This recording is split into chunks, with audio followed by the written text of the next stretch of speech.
საღამომშვიდობის მეგობრებო, მოგესალმებით. იმედია გამოსწორებული არის ტექნიკური ხარვეზი. პრობლემა ქონდა. რაც არ არის გასაკვირი, იმიტომ რომ ძველი ბრწყალებში მეგობრები ისევ შემოესიენ ჩემს Facebook-ის გვერდს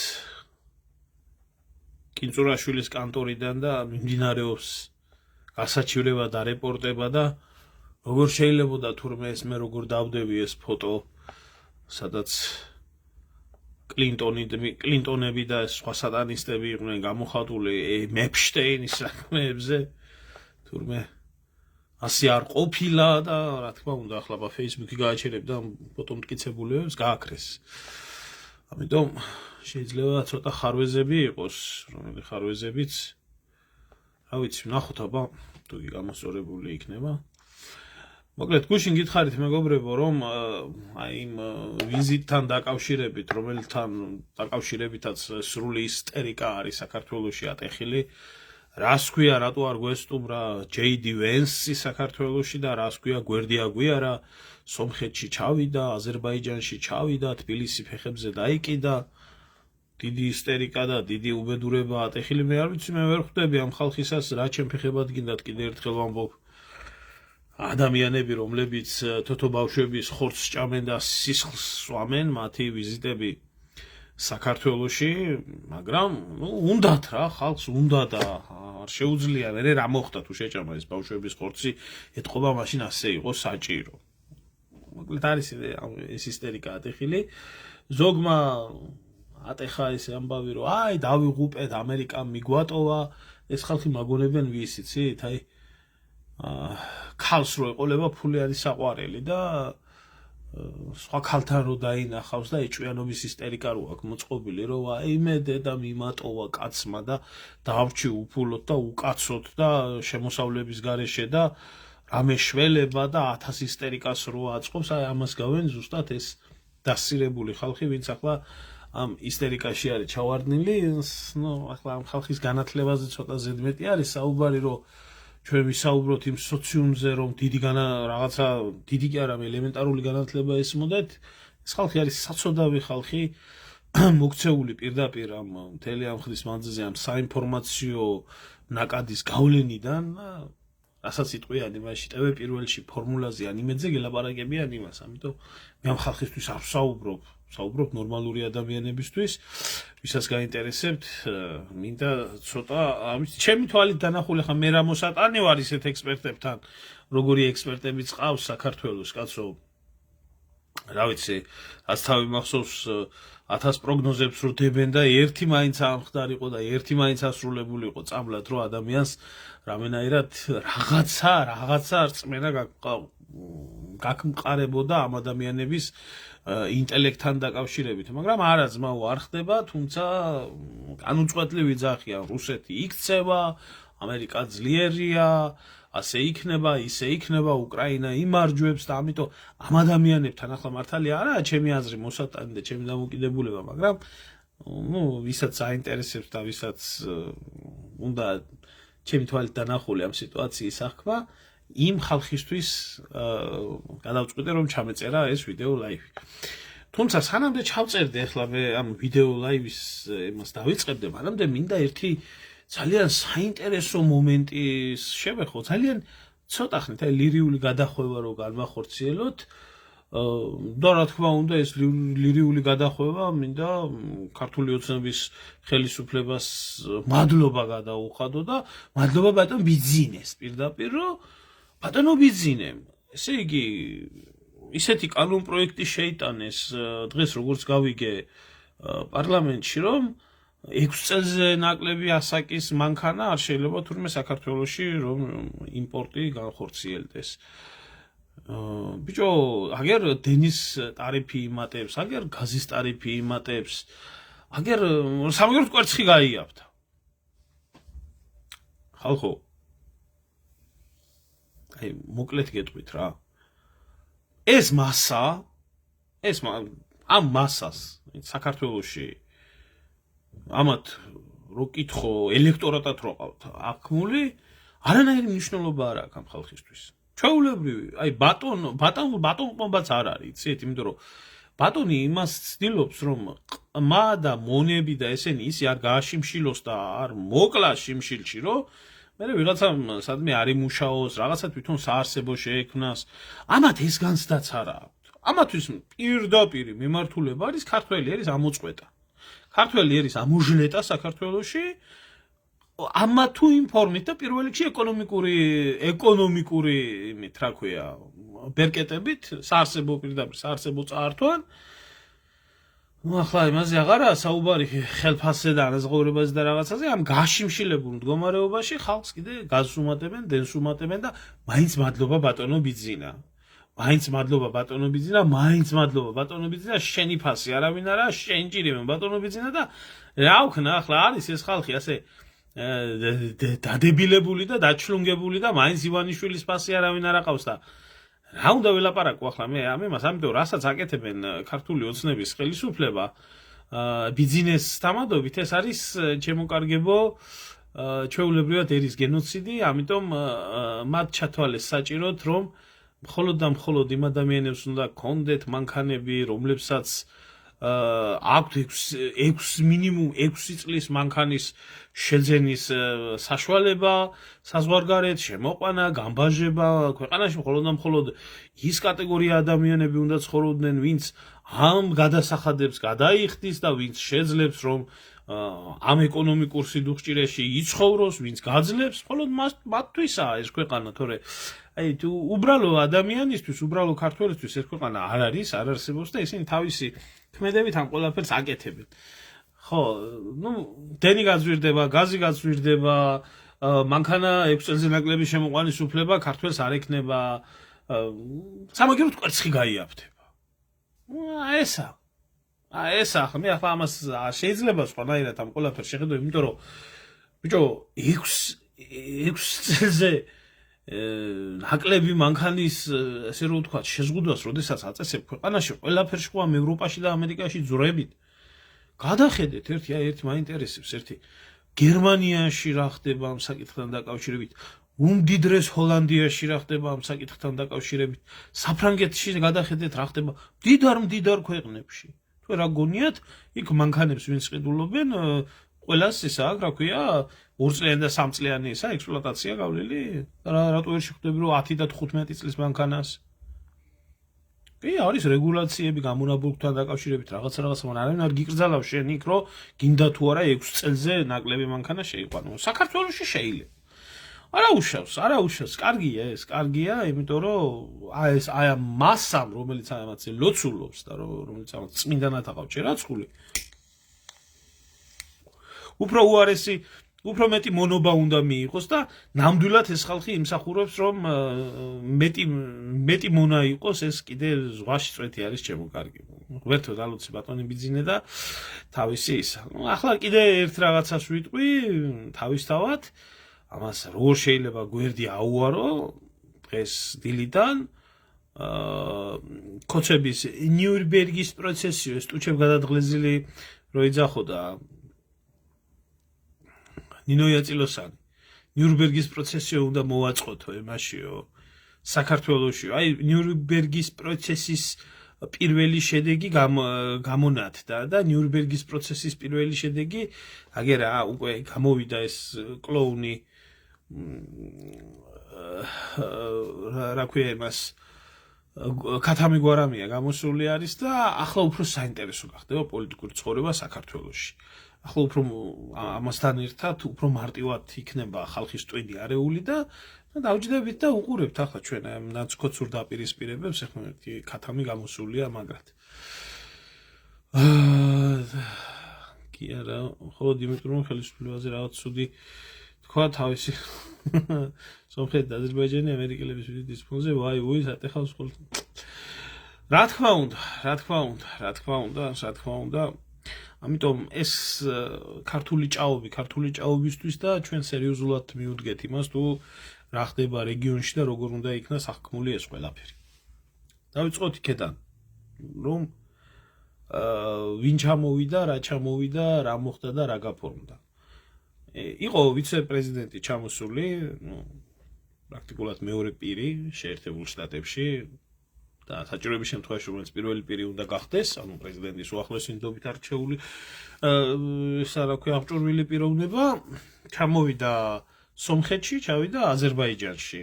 რატომ სომხეთში და რატომ აზერბაიჯანში? იმიტომ რომ ამას აქვს ჩვეულებრივი თავისი ლოგიკა. ლოგიკა არის იმაში, რომ არც ისე დიდი ხნის წინ იქნა ხელმოწერილი შეთანხმება ზანგეზურის კორიდორთან დაკავშირებით, ხო?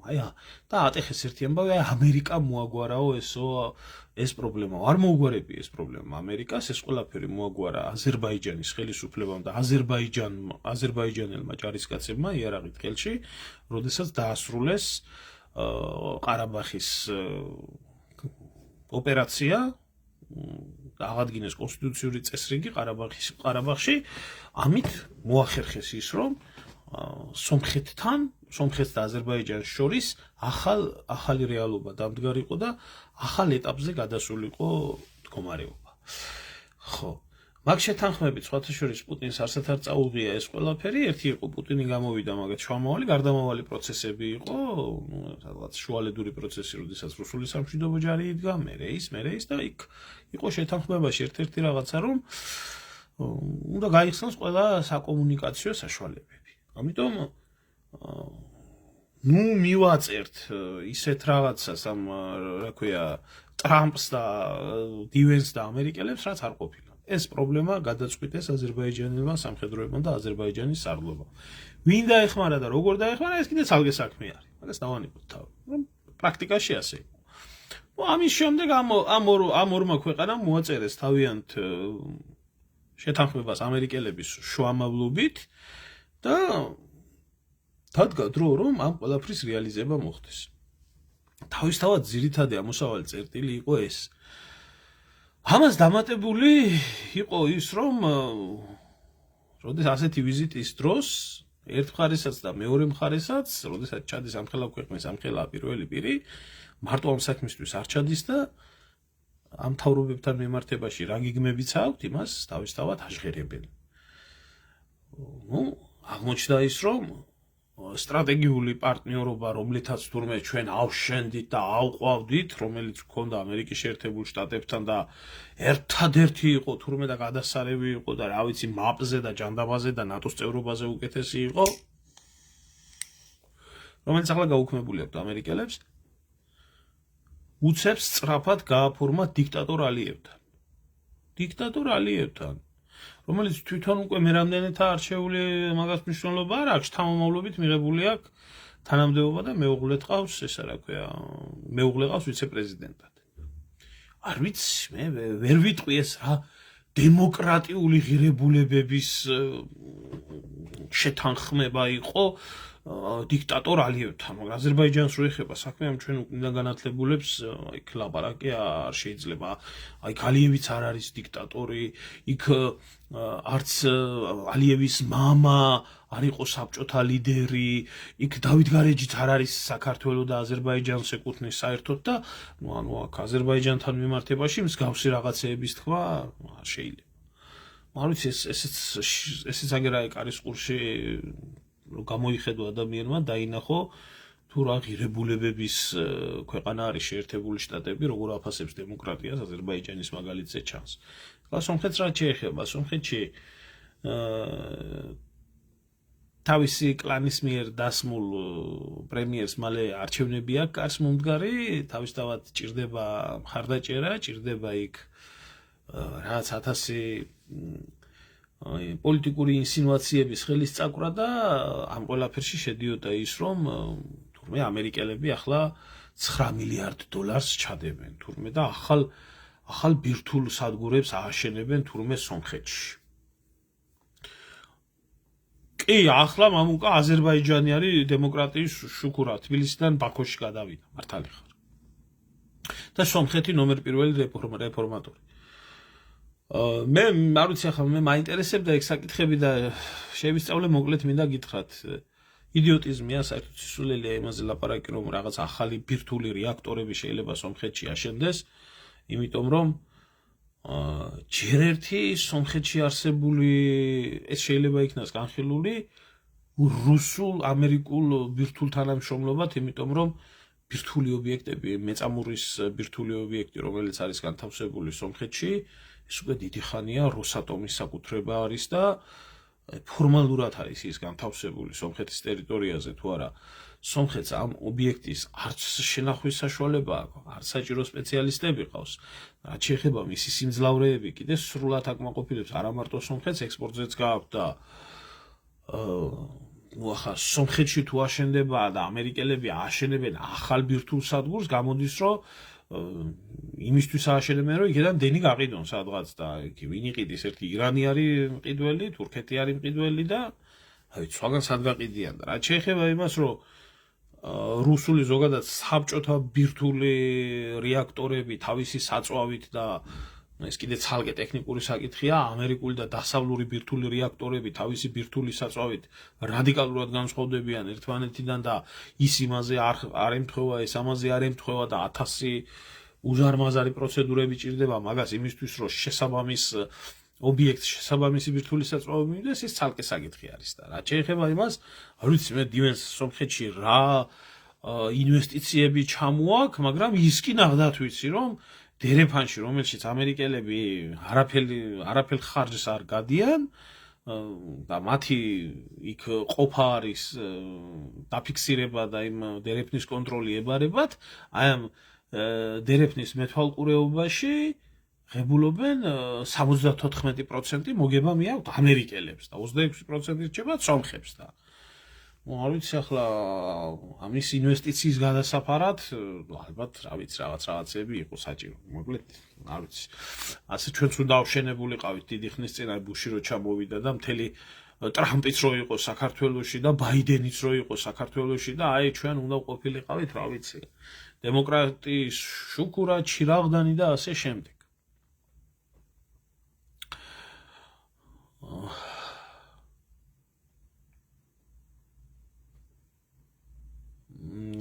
უკაცრავად მე ბოლოში თუ შეიძლება ბოლოსკენ დამიშვით კითხვები ვისაც გექნებათ ან ეტაპობრივად დავყოთ ეს ყველაფერი და მაშინ ხო ანუ სომხეთში უფრო აი ესეთი ფორმა გააჩნია ახლა აზერბაიჯანის სომხეთიდან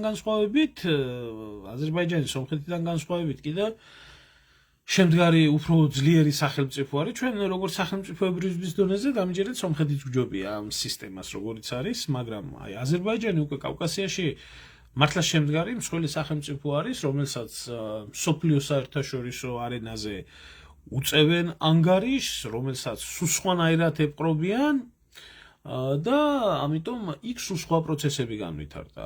ერთი დავიწყოთ იქედან, რომ ახლა წინა ადმინისტრაციის დროს, ბაიდენის პერიოდში ამერიკა იყო იმის რა ქვია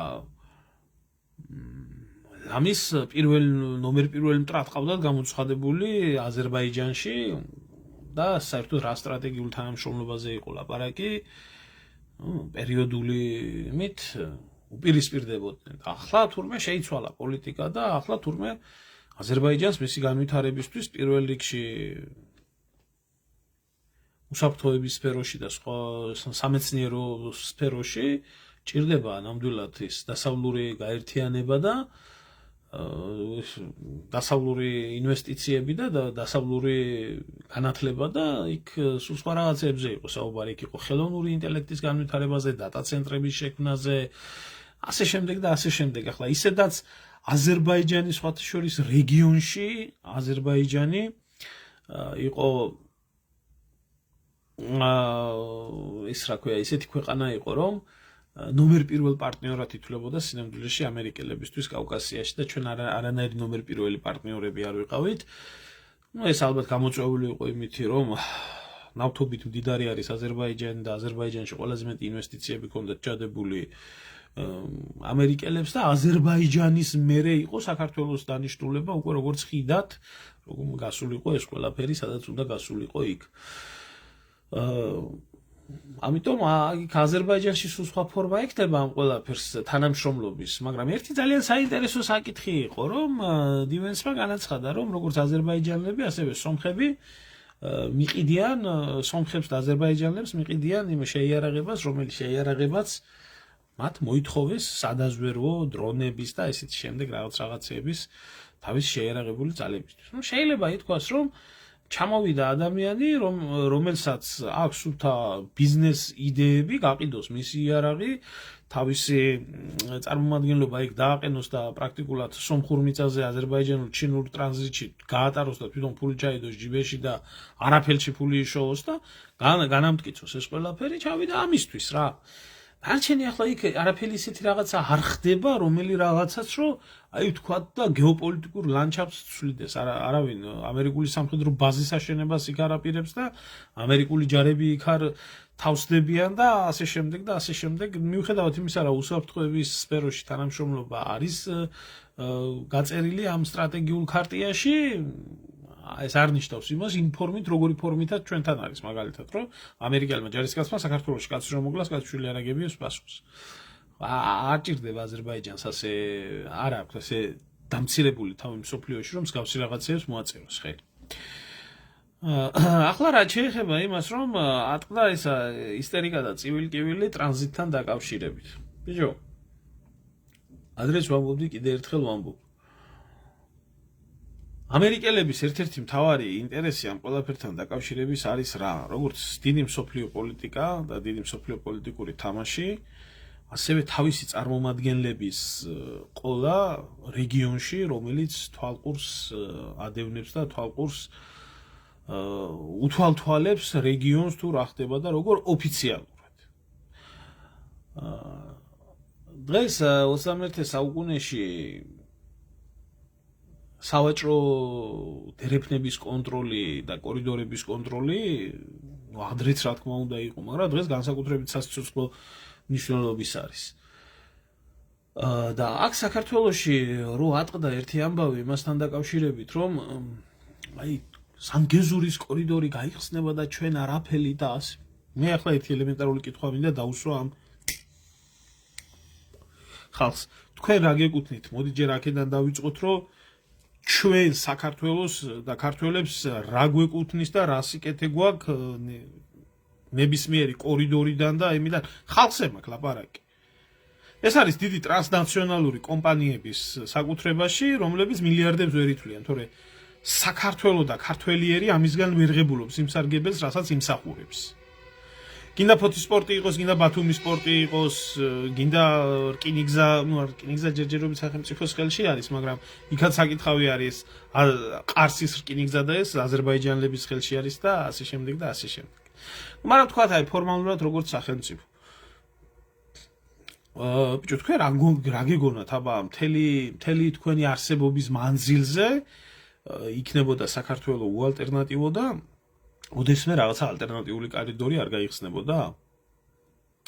და კოკაია გუნცაძე და ის მეორე სირიკო რო არის, რა ქვია იმას. ცაგურია ესენი გადმოჯდებოდნენ რკინიგზაზე და არაფერს არ გააკეთებდნენ და სმაჭამის მეტი არაფერი არ იქნება და კორუფცია და უბედურება. არ ხდება ასე, სამყარო იცვლება.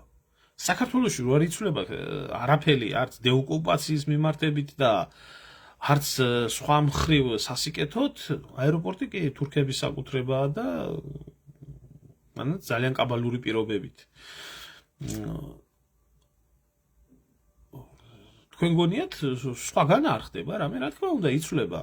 იცვლება, ყველაფერი იცვლება, აგერ რა გუშინდელი მტრები აზერბაიჯანი და სომხები რომ და სიტუაცია მოიყვანა ისე რომ დღეს განწირულები არიან თანამშრომლობისთვის.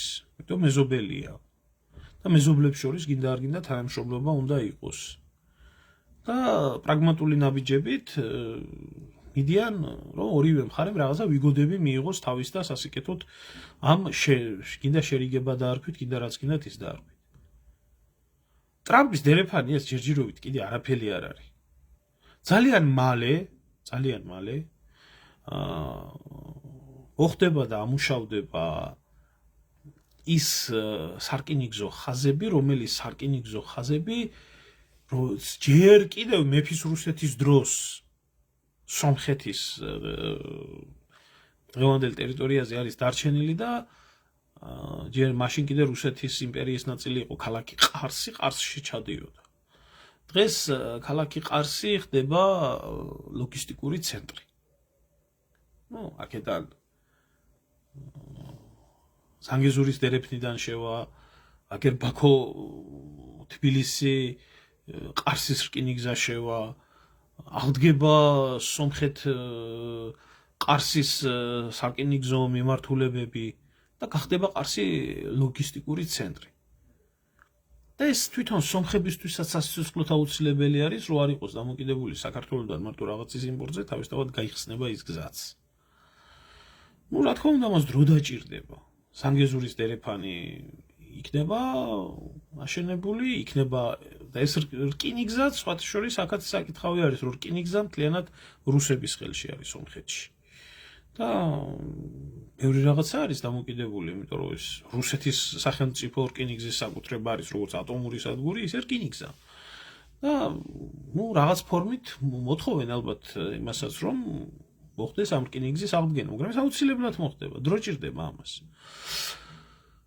ჩვენ რო ვერ შევძელით ჩვენს ტერიტორიაზე რკინიგზის განვითარება, სატრანსპორტო კვანძების წესიერად გამოყენება, აფხაზეთთან ჩაკეტილი რკინიგზის გახსნა, ტრანზიტების აღდგენა, ტვირთბრუნვა, აბა ამერიკელებს არ ეწყინოთ, აბა აზერბაიჯანს არ ეწყინოს, აბა ევროპას არ ეწყინოს, თქვენ ხო არ გონიათ, რომ სხვები ამას არ გააკეთებენ. დიახაც გააკეთებენ, ძალიან კარგადაც გააკეთებენ.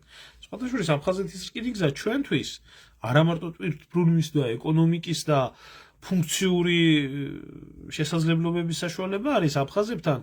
აფხაზეთის კონფლიქტის მოგვარების ერთ-ერთი სასიცოცხლო ბერკეტიც შეიძლება აღმოჩენილიყო და აღმოჩნდეს, მაგრამ არა, ამაზე არავის არ მოუღია ხმა, არავის არ აინტერესებდა ეგ ყველაფერი.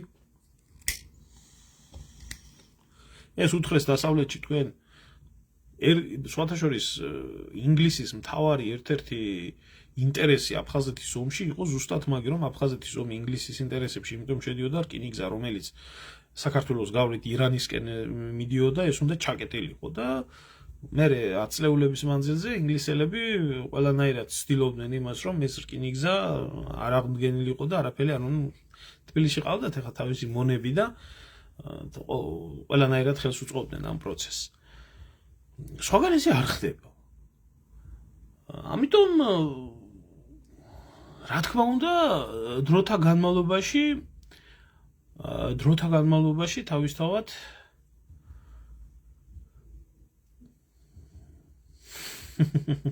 ბევრი დაპირება იყო, ბევრი იყო კი. ერთი მხრივ, იცით, ეხლა ეს დერეფანი გავს თავის დროზე, არა რა თქმა უნდა იმ მასშტაბებით და არა რა თქმა უნდა იმით, რა ქვია, როგორიც იყო მაგალითად აზერბაიჯანული ნავთობის გატანა საქართველოს გავლით ევროპის და მსოფლიო ბაზრებზე, ბაქო თბილისი ჯეიხანის კულევის ტერმინალის მშენებლობის, ბაქო სუფსის მშენებლობის და ესე შემდეგ, რომელსაც სხვათა შორის შევარდნაძე და ესენი უდიდეს მონაპოვარად თვლიდნენ და ამაზე იყო აგებული მთელი ლეგენდები 90-იანების საქართველოში, ვისაც გახსოვთ, რომ აი ეს ნავთობ ტერმინალი რო გავაო და ეს აშენდებაო და ეს ტრუბები რო გავაო და აბა ბორჯომხარაგაულის ტყეპარკი არ დაუთმეს გასატანებლად და ასე შემდეგ, ჩემო კარგებო, ამდენი დაპირებები არაფერს არ ქონია, მაგრამ ხედავთ აგერ აშენებულები ვართ და როგორი აშენებულებიც ვართ. ნუ დაახლოებით ამ ყველაფერს გავს, იმიტომ რომ ეს სიტუაციაც კორიდორული სისტემის ამუშავება რეგიონს მისცემს ახალ ფუნქციას. რა თქმა უნდა, არ აწყობს დასავლეთს არანაირად. და საინტერესო ხდება ის, რომ ბევრი სვამს კითხვას, რომ აი სად არის რუსეთი რატო არაფერს არ მოქმედებს და ასე შემდეგ. ამ კითხვას რო გასცე ადამიანმა პასუხი, უნდა გადახედო თანამედროვე რუსეთის მიმართულებებს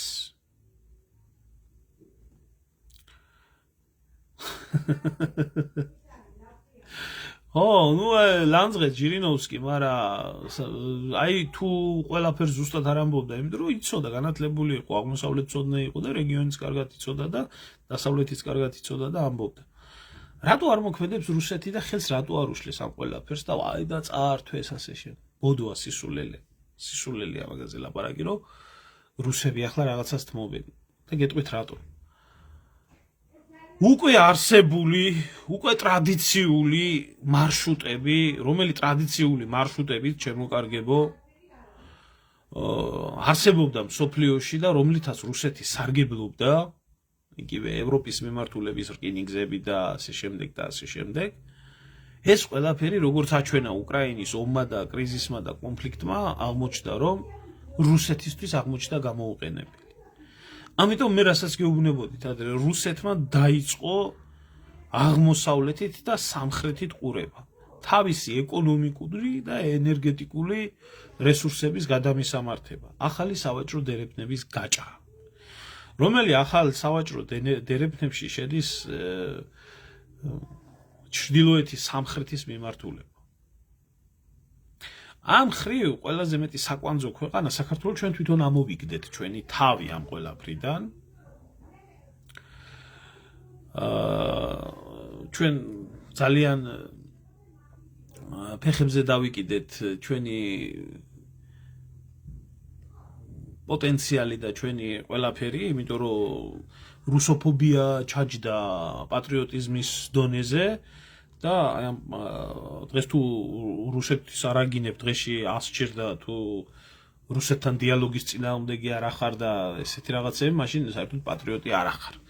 ხო, ამიტომ ეს ფუნქცია შეითავსა წარმატებით აზერბაიჯანმა, ჩრდილოეთის სამხრეთის მიმართულების ტრანზიტები და ეს რუსეთის ინტერესს უფრო და უფრო ზრდის, იმიტომ რომ იგივე იმ ზანგეზურის დერეფნით და იგივე იმ სომხეთის რკინიგზით, რომელიც არის რუსეთის საკუთრება, თვითონაც ჩაერთვება ამ სავაჭრო გზების კორიდორულ სისტემაში. ამიტომ არის ის ჩუმად, ამიტომ არ უშლის ხელს და ამიტომ არ აქვს მას არანაირი ისტერიკები ატეხილი. რაც შეეხება იქ ამერიკელების წვირის შემოყოფას, ყველამ კარგად იცის, რომ იქ არ შემოდის სამხედროები. იქ არ შემოდის უსაფრთხოების, იქ არ იხსნება უსაფრთხოების ბაზა. მსგავს რაღაცებს არა მარტო რუსეთი, ირანიც არ დაუშვებდა მის საზღვრებთან. თუ როგორ არ დაუშვებდა, ალბათ კარგად ხედავთ, ხო, როგორ ახდენს თავისი ინტერესების დაცვას ირანი და მტრის ბაზას ნახდათ არ გაიჩენდა კავკასიაში თავის ყურეში საამისოდ რამენაირად მონახავდა სომხეთთან კონფლიქტობის რაღაც ახალ იმას რა ქვია, მაგრამ ახლა ამის ლაპარაკი ზედმეტია, ახლა ვიცი მე აქ შიგ უკნიდან განათლებული ექსპერტები იტყვიან, ასვეა, ბიჭო, ამერიკა იქაა და ევროკავშირი იქაა და სხვა შორის ევროკავშირზე მინდა ვთქვა, ბიჭო, ევროკავშირი საერთოდ იმპოტენტი ორგანიზაცია, რომელი ორგანიზაციაც სამხრეთ კავკასიაში არის წარმოდგენილი, აგერ რამდენი ხანია.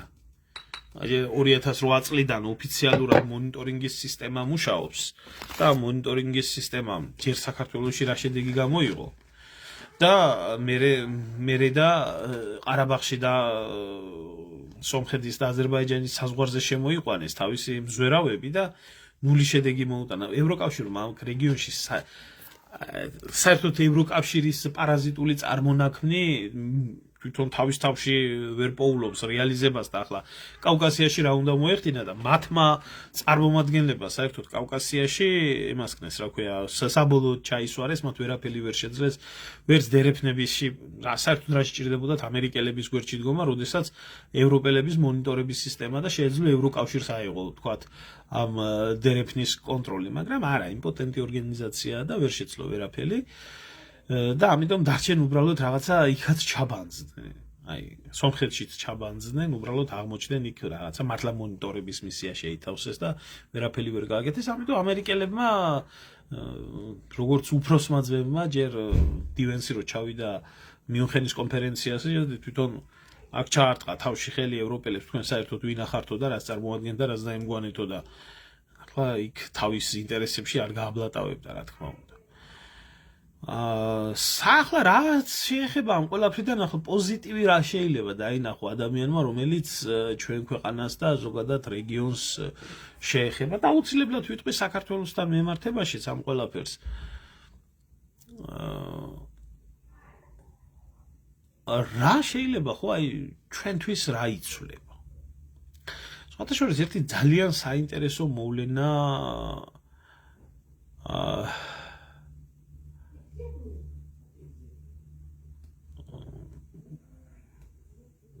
მოყვება ამ ყველაფერს და რა არის ახლა ამ ყველაფრის მიზეზი? თვითონ სამხრეთ კავკასიის მთლიანად სამხრეთ კავკასიისადმი დამოკიდებულება, რეგიონისადმი დამოკიდებულება იცვლება და იცვლება როგორი ფორმით. თუ კი ადრე სამხრეთ კავკასია იყო ომის და უბედურებების, ასე რომ ვთქვათ, გზაჯვარედინი, ნელ-ნელა თავის ისტორიულ ფუნქციას რეგიონი იბრუნებს.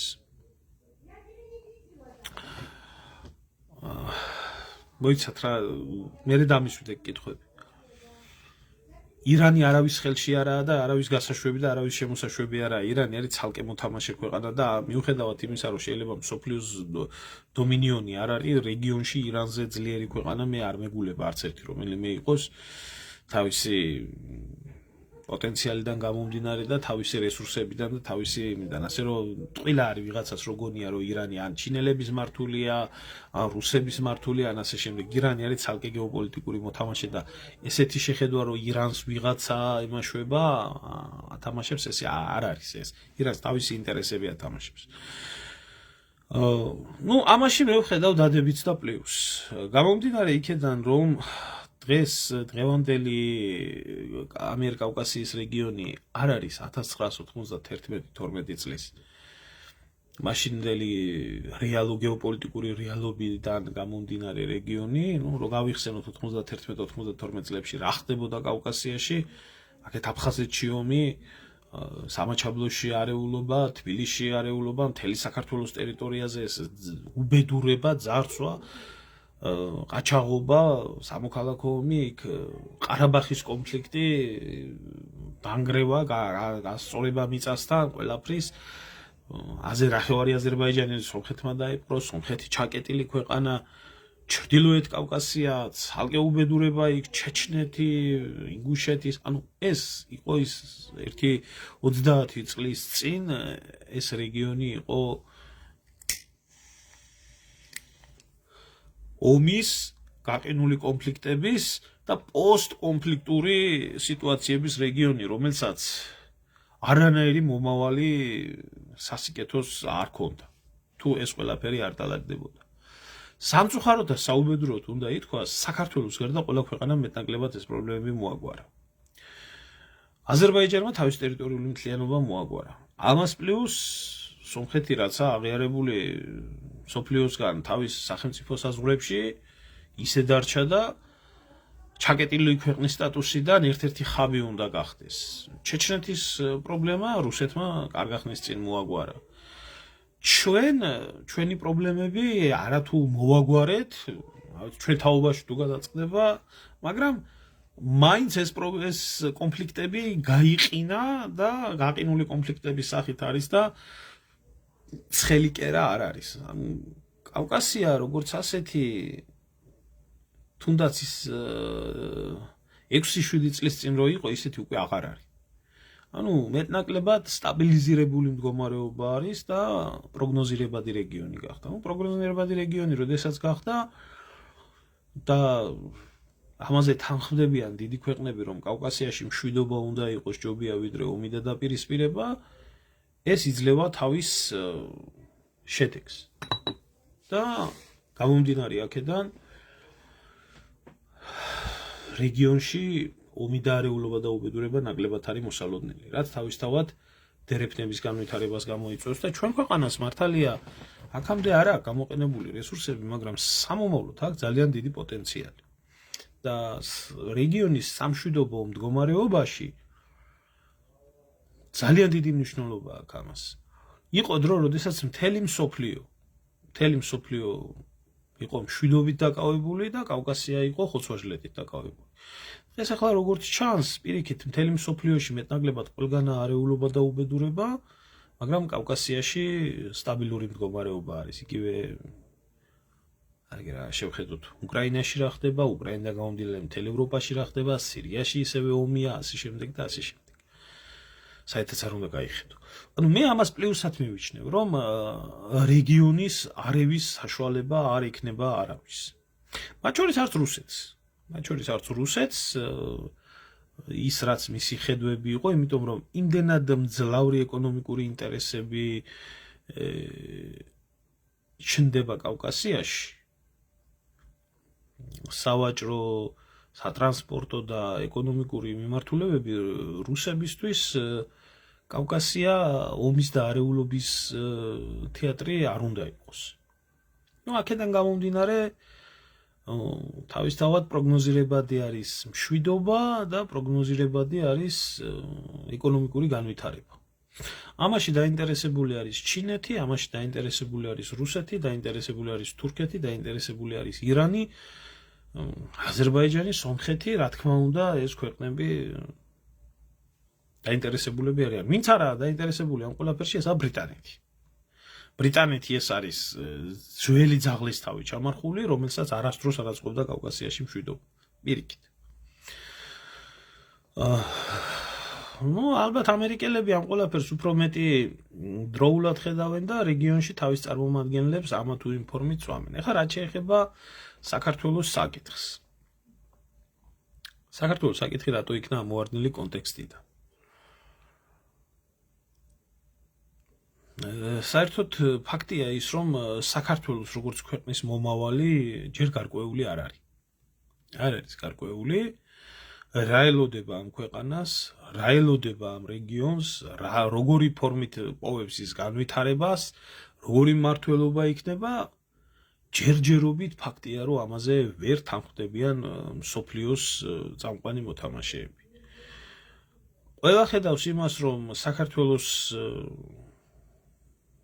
ტერიტორიები დაპყრობილი არის რუსეთიდან და სამხედრო ძალით, რომელიც მთავარი ბალანსის მაჩვენებელი არის რუსეთია რეგიონში და დედაქალაქიდან 30 კილომეტრში ტანკები უდგას, ამიტომ რუსეთთან ამ ძალთა ბალანსის შეცვლა მხოლოდ და მხოლოდ მას შეუძლია, ვინც რუსეთთან ომს გაბედავს. რუსეთთან ომის გაბედვა კიდე აგერ აჩვენებს უკრაინა თუ რა შედეგებით შეიძლება დაბრუნდეს. ამიტომ ნორმალური არც ერთი ნორმალურად მოაზროვნე ადამიანი ავანტიურისტების გარდა ვერ იფიქრებენ რუსეთის სამხედრო ძალით საქართველოს ტერიტორიიდან განდევნას. ახლა მეორე ფაქტორი, თვითონ რეგიონის მოთამაშე თურქეთი, რომელიც უშუალოდ მეზობელი არის და ისტორიული კოლონიზატორი არის რეგიონის, ასევე მისი გავლენები არის საქართველოს ტერიტორიაზე სასიცოცხლოდ მნიშვნელოვანი და ახლა თავისთავად ზანგეზურის კორიდორის ამბავიც დაემატება, იმიტომ რომ ეს პირდაპირი კარიბჭე არის თურქული სამყაროს გახსნისთვის. და ეს ისედაც ბუნებრივია, თავისთავად ირანი უშუალოდ ჩვენი მეზობელი არაა, მაგრამ ძალიან მჭიდროდ გადაჯაჭვული არის ჩვენთან. თუმცა 100%-ით ვერც თურქეთი ფლობს საქართველოში სიტუაციას, 100%-ით ვერც რუსეთი ფლობს სიტუაციას. ჩვენი კიდე შიგა ევროპული პოლიტიკური ელიტა და ხალხის ტვენი როგორცაა გამორეცხილი, შიგ-უგნიდან ევროპაში მივდივართ და რა თქმა უნდა ევროკავშირს საქართველოში აგავლენები, მაგრამ არა იმ მასშტაბის რაც ჰქონდა. არა იმ მასშტაბის რაც ჰქონდა, სისულელია მაგაზე ლაპარაკი. მაგის ილუზიების შექმნა.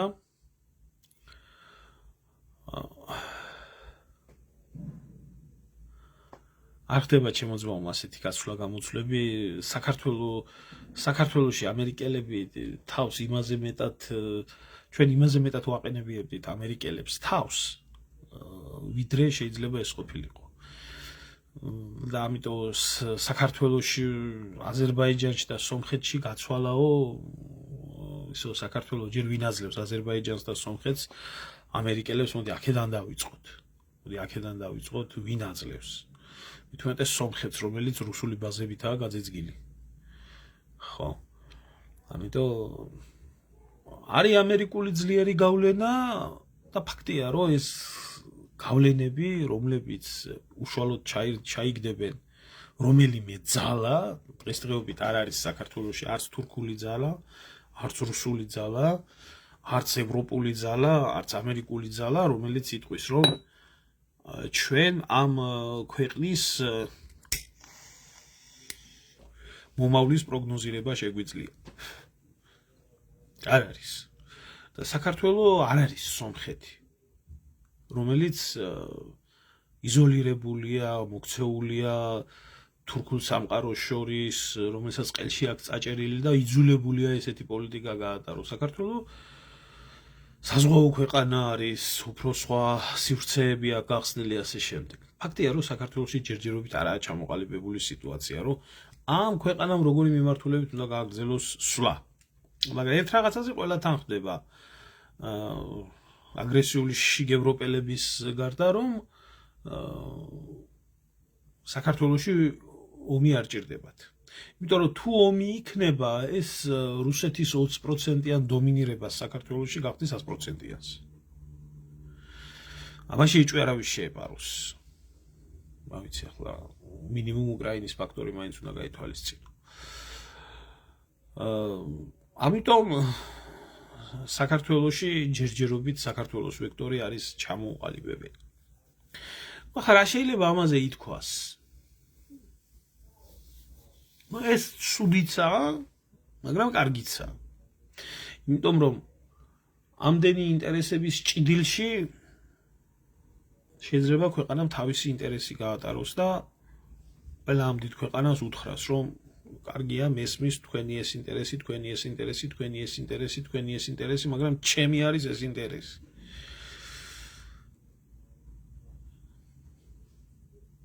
ვინ გააკეთებს ამას? აქ არის ბიზნეს და ქოცების ფაქტორი. ბიზნეს საქართველოს ინტერესების მაგივრად ატარებს თავის ინტერესებს. და ბიზნეს ინტერესები არის მხოლოდ და მხოლოდ ფული და უსაფრთხოება. ამიტომ სახელმწიფოებრივად მოაზროვნე ქოცური ხელისუფლება ჩვენ არ აქვს. ჩვენ ყავს არ არიან ტყუილია ეს რო იძახიან რუსული მთავრობა და ასეთი მთავრობა და ისეთი მთავრობა რუსეთის არ არის. ბიძინა ივანიშვილი და ქოცები არ არიან პრორუსული ხალხი. ახლა არ გიგონოთ მე რომ იმას ვამბობდი. ესენი არიან პროქოცური ხალხი. ესენი არიან ტრაკის მოთამაშე ხალხი, რომელთანაც ნდობა, რომელთანაც რაიმე პროგნოზის ჩამოყალიბება შეუძლებელია სამომავლოდ. ესენი ქვეყნის ინტერესებიდან გამომდინარე რო იქცეოდნენ, ასე სხვა ამბავია. ბიზნეს ინტერესებიდან გამომდინარე ხდება ეგ ყველაფერი. ამიტომ ჯერჯერობით საქართველოში გადაუწყვეტი მდგომარეობა არის.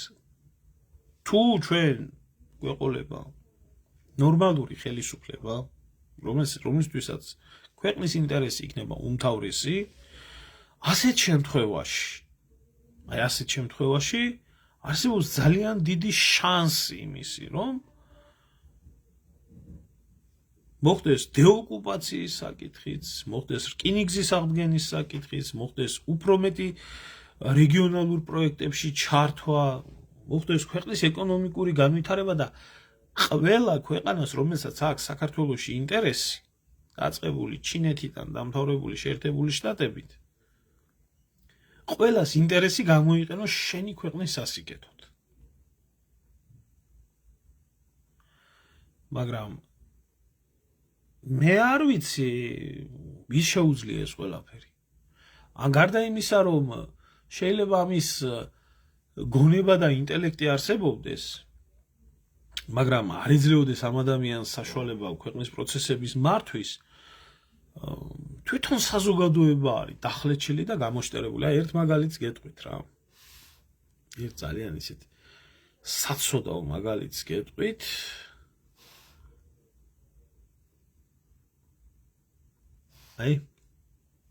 აქედან ახლა კარგად ჩანს, თუ რა დონის პოლიტიკა კეთდება საქართველოში.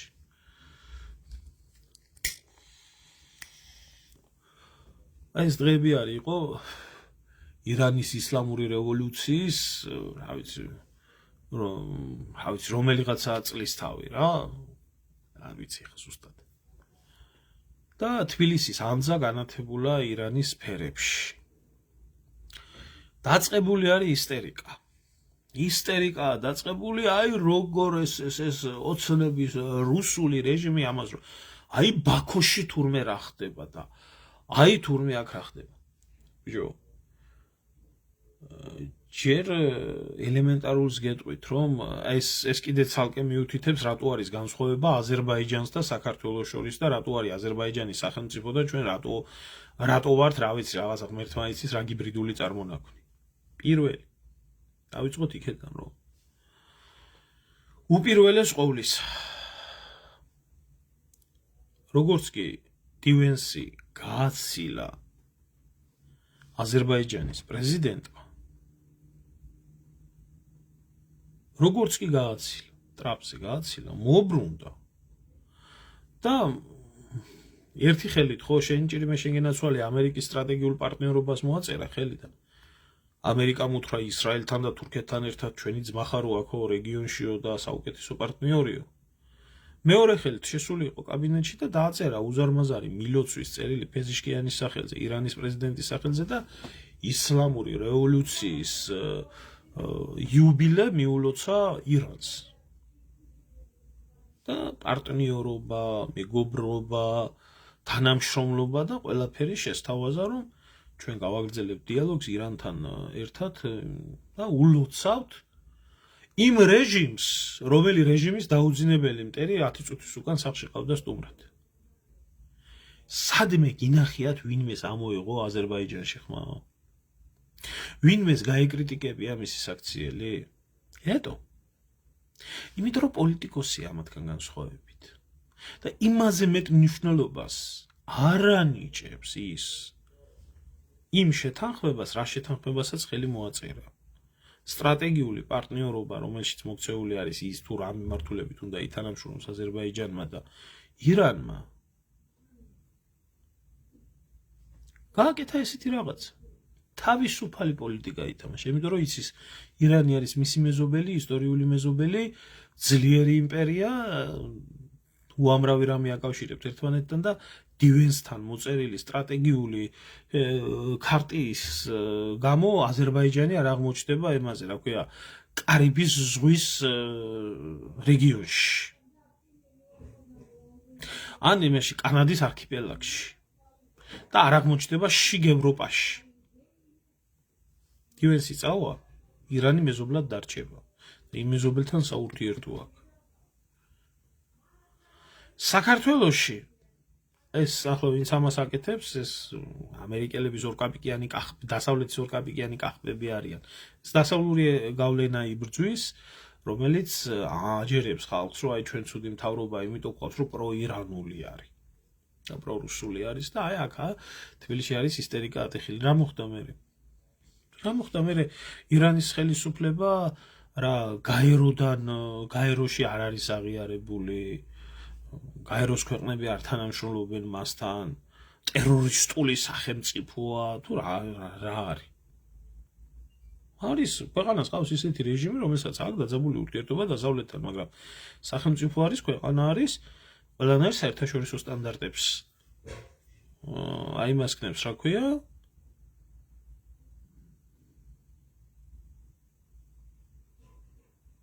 აი თურმე ამერიკაში მომუშავე ჟურნალისტი ალექსო რაუფაელოს პოსტი ხუზეო. ბოლოში არ უნდა ჩაკითხო. აი ვიღაც ამერიკელმა იმაზე დადო, რა ქვია, თავის აკაუნტზე დადო ეს პოსტი და აი ამათმა უკვე დღის ნიუსი გახადეს და რეპორტაჟები მიუძღვეს. აი ეს იმიტომ რომ აქ არიან მონები მათი. ხო და იმ რაფაელო იმას, რა ქვია, ალექსას დაუწერეთ ეს აჩვენეთ კომენტარში აზერბაიჯანის პრეზიდენტმა ამ ხელა მისალოცი წერილი გაუგზავნა და ამ ხელა მისალოცი წერილი ამ სირებს რო გაეგზავნათ, ალბათ აქ რევოლუცია დაიწყებოდა. აი ეს განასხვავებს თავრობას, სახელმწიფოს და რეჟიმს ერთმანეთისგან. ამიტომ მე ამ ყველაფერში მაინც დადებითს ვხედავ. იმიტომ რომ გინდა ტრამპის მარშრუტი იყოს, გინდაც რაც რეგიონის საერთო ჯამში სიმშვიდის, სტაბილურობის, ეკონომიკური აქტივობის და თანამშრომლობის ფორმას მოიტანს, ის საერთო ჯამში ჩვენსაც აისახება. თუ გეყოლება მდიდარი მეზობელი სომხეთი, თუ გეყოლება მდიდარი მეზობელი აზერბაიჯანი, მდიდარი მეზობელი თურქეთი და ასე შემდეგ, ეს ყველაფერი შენზე ავტომატურად აქტიურ იმას დადებით გავლენას ახდენს. თუ ახლა თუ გეყოლება ომში და უბედურებაში ჩააფლული მეზობლები, ბოლო-ბოლო მათი დევნილები სომხეთიდან იქნება, აზერბაიჯანიდან იქნება, თურქეთიდან იქნება, ჩეჩნეთიდან იქნება, წალეკავს საქართველოს, ირანიდან იქნება. ამ კონტექსტში მხოლოდ დადებითი არის და რაც შეეხება იმას, რომ საქართველოს შეიძლება ხაბათ იქცეს და შეიძლება ასე იყოს და შეიძლება ისე იყოს, ამდენი ხანი ნანაკლის პორტიც უნდა იყოს აშენებული, აფხაზეთის რკინიგზაზეც ასე თუ ისე რაღაც ფორმა მონახული უნდა ყოფილიყო და ტრანზიტი უნდა ყოფილიყო აღდგენილი. სხვა ბევრ რაღაცებთან დაკავშირებით, იგივე სამაჩაბლოს მიმართულებაზეც შეიძლებოდა ბევრი რაღაცა, იმ დერეფნების გახსნა, რაღაცა, როგორც იყო ადრე.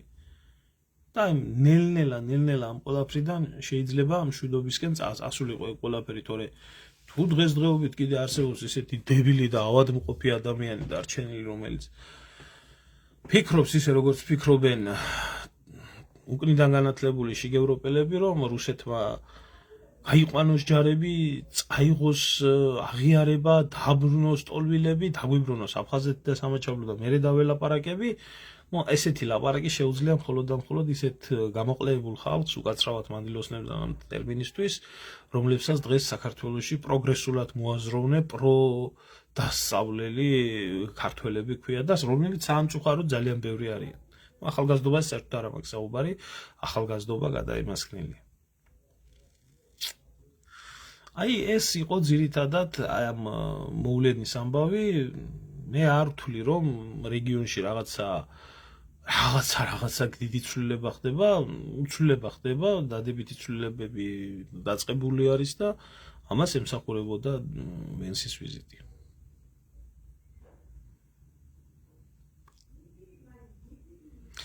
ქართველი ხალხი რო არავის ჭირდება საქართველოში და ქართველი რო არავის არ აინტერესებს საქართველოში, მე მგონი ეს არახალი არის და აგით დავიწყე ყველაფერი. ისე გამდიდრდა ქართველიერი, რომ 6 წელზე ნაკლები მანქანა არ შეიძლება, ალბათ გაისათ იმხელა ეკონომიკური ზრდა გვექნება, საერთოდ 1 წელზე ნაკლები მანქანა არ შეიძლება საქართველოში ჩამოვიდეს.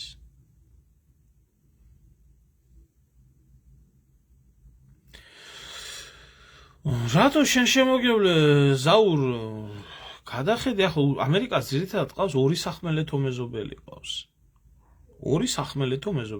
კანადა ერთ-ერთი უმდიდრესი ქვეყანა არის, მექსიკას რაც შეეხება კიდე, ახლა მექსიკის ზოგიერთ რეგიონში ომი და უბედურებაა და ნარკოკარტელია, ზოგიერთი ყვავის დააყვავებულია და მექსიკის ეკონომიკის დრაივი, ასე რომ ვთქვათ, ამერიკული კომპანიები არიან, რომლებიც მექსიკაში ქარხნებს და ფაბრიკებს აწარმოებენ და უზარმაზარ იმპორტს ახორციელებენ შემდეგ მექსიკიდან ამერიკაში. ახლა ჩვენ შენ ადარებ იმპერიასთან მეზობლობა ცოტა სხვა რაღაცა არის. იმპერია ურთულესი ფენომენი არის, მაგრამ როგორ გითხრა, იცი, რომელიც მეზობლების ძარცვა ყლეფაზე მუშაობს, მაგრამ აი მაგალითად ახლა მე გეტყვი, იგივე შვეიცარიის მაგალითი შემიძლია გითხრა, იგივე ლუქსემბურგის მაგალითი მინდა, იგივე ჩეხეთის მაგალითი მინდა გითხრა, იგივე ლიხტენშტაინის მაგალითი მინდა გითხრა, რომლებსაც მეზობლები ყავს მდიდარი შემდგარი და ეს პატარა ქვეყნები არიან პირიქით გამოყენებული როგორც ოფშერებად და როგორც მდიდარ ოფშერებად და სადაც ხელის გულზე არ ცხოვრებ. ამიტომ როგორ პოლიტიკას გაატარებ, ამაზეა დამოკიდებული, თორემ ასე ლესოტო არის ესეთი პატარა ქვეყანა, არის შუაგულ სამხრეთ აფრიკაში და უმდიდრესი არის სამხრეთ აფრიკა და ესენი უღარიბესი არიან. შენ თუ ვერ ივარგე, მაგაზეც ბევრია დამოკიდებული.